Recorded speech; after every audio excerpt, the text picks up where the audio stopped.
শেখ হাসিনার বিদ্বেষমূলক সব বক্তব্য সরাতে বিটিআরসিকে নির্দেশ, হাইকোর্ট।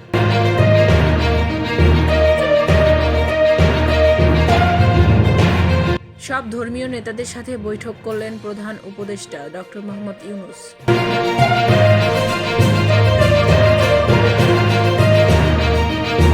মামলায় নাম থাকলেই পাইকারিভাবে কাউকে গ্রেপ্তার করা হবে না বলে মন্তব্য করেছেন আইজিপি।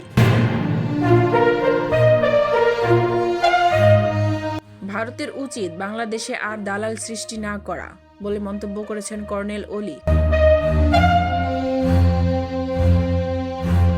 সংখ্যালঘুরা নিরাপদে আছেন, থাকবেন বলে মন্তব্য করেছেন শায়ক আহমদুল্লাহ।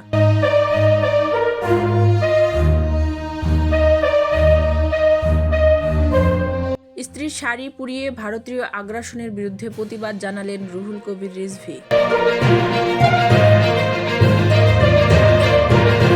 হিলি সীমান্তে এক ভারতীয় নাগরিককে আটক করেছে বিজিবি।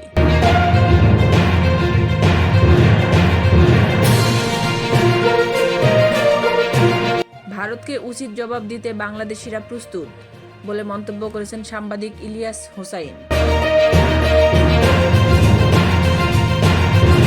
আইনজীবী সাইফুল ইসলাম আলিফ হত্যার আরেক আসামি রুমিত দাস গ্রেপ্তার।